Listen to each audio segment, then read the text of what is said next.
Let's go ahead and rank clubs with how I saw them, how I would rank them when I first started playing golf. The sand wedge to me was my worst enemy.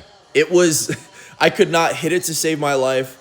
I would either chunk it or thin it. It was never a good shot when I started out. I would use the pitching wedge over it on like 100 yards and in. For that reason, it's number 10 in my opinion. And we get to the number one club. So the pitching wedge to me when I started out, I would use it for anywhere from 120 yards and in, and then my coach told me to just chip with it anywhere around the green, just to get the basic chip, use a bump and run, just kind of move on. For that reason, it was so universal. We're going to use it for the number one option. The hybrid became my best friend very quickly when I first started playing. I started out with a pitching wedge, 7-iron, and driver, but the hybrid was the club that I ended up buying from Play It Again Sports for like 15 bucks. It was one of the clutchest clubs for anything above 150 yards. So for that reason, it's still in my bag today.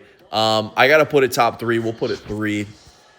6-iron, like I said, I could hit anything above or a lower loft than a 7-iron in terms of 6-iron, 5-iron, 4-iron, couldn't hit them. So it's a bottom club for me. We'll put it at 9.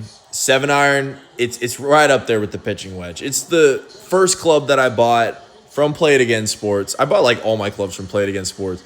And I bought this for like, I don't know, 10, 15 bucks. Used it religiously on the range. It was the one I felt the most comfortable with, so we'll put it at 2.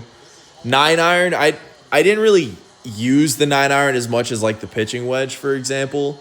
And my spacing, like my gapping in between clubs, I would hit any of these clubs with like if I hit it well, it would be, I don't know, you get what I'm saying. So we'll go ahead and we'll put it at 5.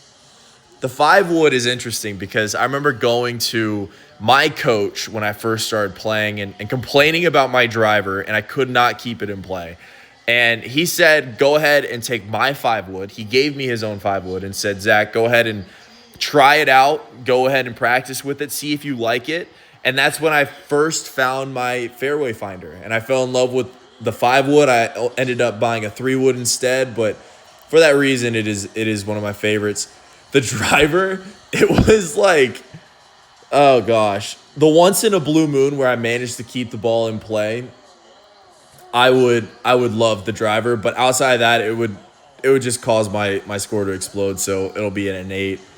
The 8-iron is similar to the 9-iron. I would use the 7-iron instead just because I was more confident with the 7-iron because I used it so much. For that reason, it'll be 6.